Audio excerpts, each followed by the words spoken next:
Hey, this is Julie. We got a really great episode coming up. Katharine Ross with Seniors Guide. She's a president of Seniors Guide, seniorsguide.com, direct to consumer. So she shares what the consumers want. Everything from your prospective resident, the adult child, how have interests morphed over time, what content is being absorbed, how long people research prior to reaching out directly to communities. Stay tuned. A great episode with a really, really great industry professional, Katharine Ross.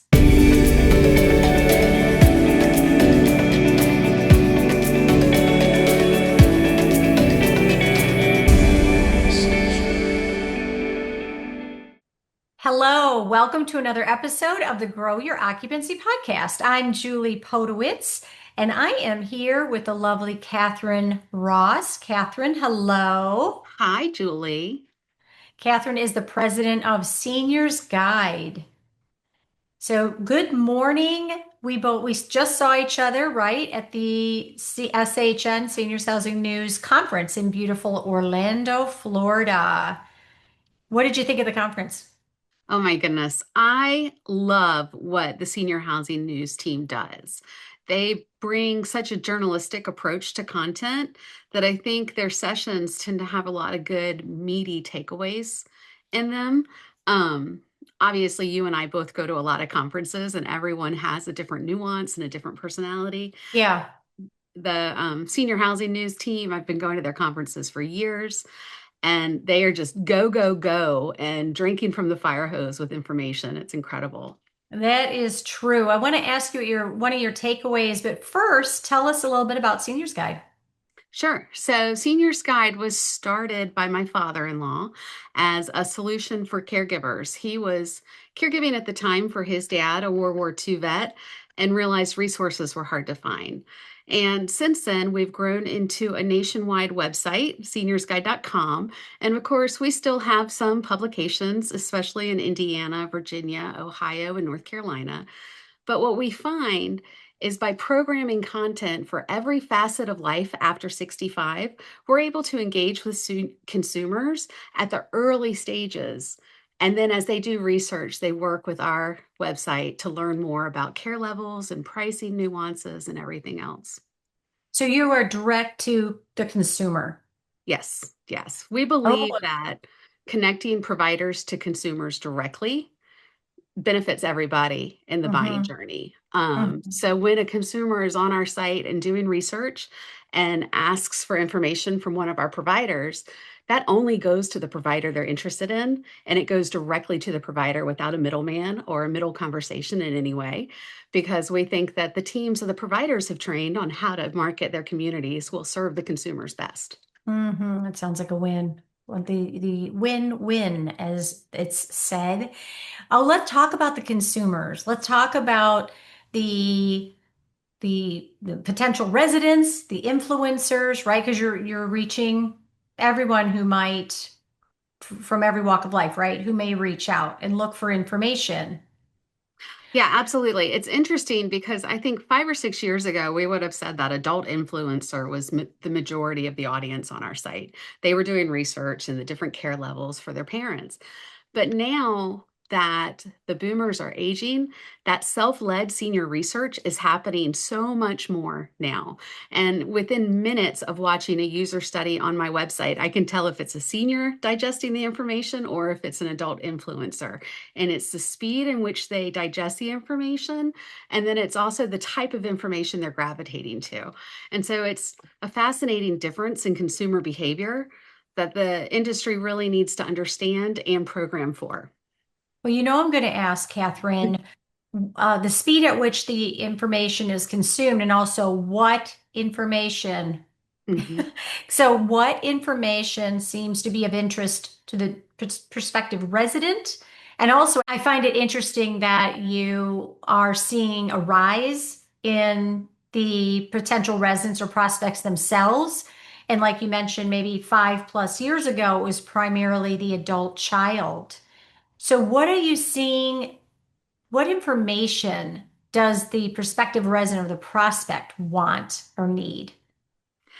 Well, they look at everything. It's interesting because, first of all, the prospects now probably helped their parents move in somewhere. So this isn't their first time on the senior living buying journey. So they kind of come to the table with opinions already formed. Second of all, they want to know what it's like with life inside the building. So I see them zooming in on pictures. And that's the funniest thing because they're already looking at pictures, on their phones or on their desktops.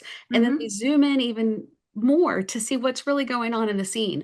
I also see them watching videos completely. They will watch a full 5-minute video, which we know in watch times is kind of unheard of. They will also read every descriptor about the community and they want to see what the families are saying, the families of loved ones that live there and the residents themselves. So, one of the areas of our site that gets interacted with a lot are the testimonials that family members leave for the properties. They want Mhm. to read what those words are themselves. So Then you giving advice to operators, communities for websites, photos, what is life like? Which is so critically important, storytelling and the testimonials that all kind of falls under that umbrella. Tell me what life is like there. Exactly, and videos, and authentic, right? They don't wanna see a bunch of models doing something. They wanna see the people who live there and what that looks like and what that feels like. And, I saw that echoed in one of the sessions at SHN, where I heard from a couple of the VPs of sales that they had talked to their sales teams and they did a survey of their residents. And they learned that the most trusted voices for people prior to moving were the family members of residents, the residents themselves, and then executive directors. The sales team didn't even hit the top three of trusted voices, which I thought was really interesting. That's very interesting.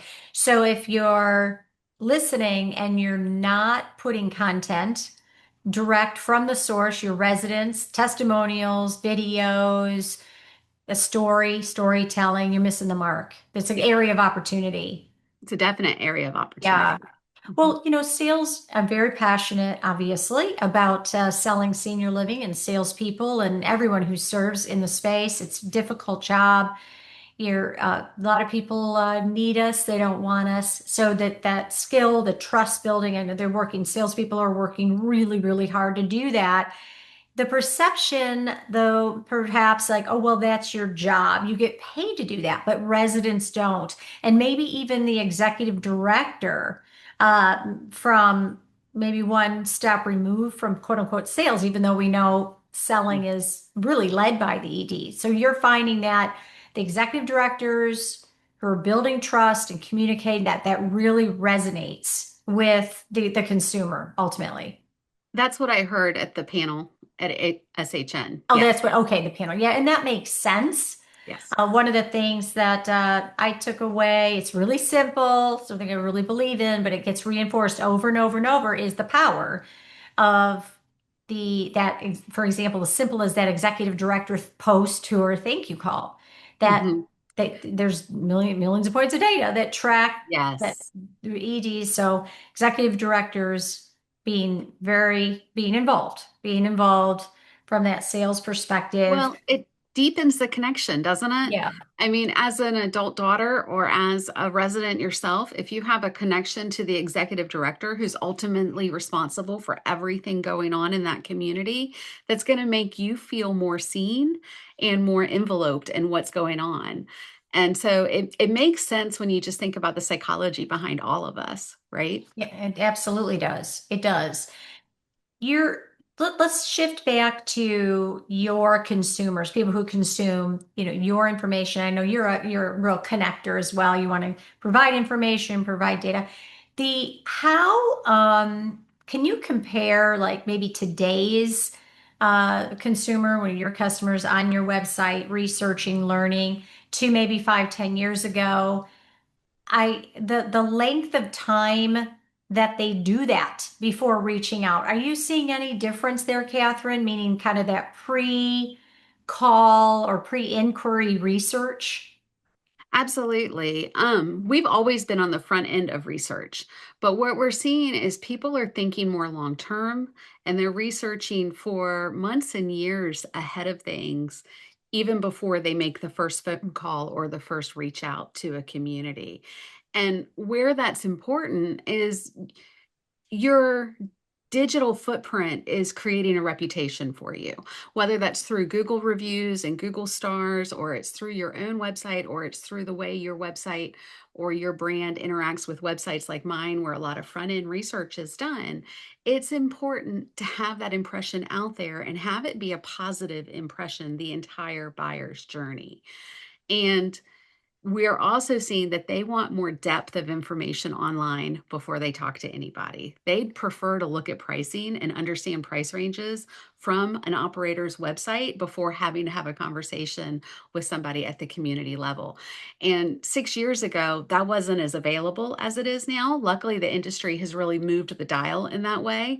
I think one of the mistakes the industry made was allowing third party sites control the pricing conversation. And now that the industry is taking that back themselves, it's putting them closer to the conversations with consumers directly themselves, which I think is a Hmm. good thing. So did I hear you correctly, Catherine, to say that people are researching months, even years Yes. prior? Really? And is the on the years, that's a long time. It's a long time to consider something. In, in what cases do you see trends there? Would that be more like entry fee or like the active adult, maybe Yes. someone who's really maybe just retiring and kind of thinking of the farther Yeah, out obviously future? the buying cycle is longer for CCRCs and active adults Yeah. communities than it would be for an assisted living or a memory care or anything with a higher acuity. But even when you look in the AL space, people are developing opinions before they need it, right? And I hear that happening kind of incidentally in my own social circle with the adult kids that I know, and then also with my mom's friends. And then I see it online and the kind of information that's getting engaged with. Like, when is it time to think about assisted living for mom? When is it time to give up the Yeah. keys? And we're seeing that kind of consumer content consumed both by seniors and their kids. Now, obviously, the seniors may have a different time frame in mind than their children do because they might see the needs differently, and we know that that disconnect happens amongst families all the time. But there's a lot of front end research being done online. That's, I mean, it's good to know. It's good to know that. What's your opinion? Because what I hear is, well, they're doing a lot more research, so they're coming to us meaning the community level, Mhm. well, more informed for sure, but farther along in the decision process, more ready, if you will. I know you don't work in a community, but what are your thoughts there? Well, I mean, we've been hearing that since 2020, right? That there's a higher level of acuity and probably a quicker turn rate on the decision making that's been going on. One thing that's interesting, and this is the thing with trends and patterns, they don't all tell the story at the same time, right? Mm, So, on the one hand, I can see that a deeper, longer level of research is happening online by the type of information that's getting consumed and the length of time it takes for anyone to take the next step. On the other hand, I can see that there is still a perception gap between consumers and the industry.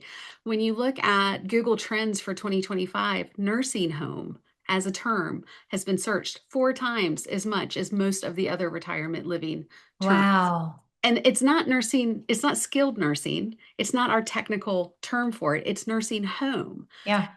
That just is so indicative, sorry, of a perception gap. And then I heard that echoed in the SHN sessions last week, where both Jaybird and Heritage heard the same kind of feedback from their sales teams in a session. And Yes, I went. That was really, very interesting. Yeah.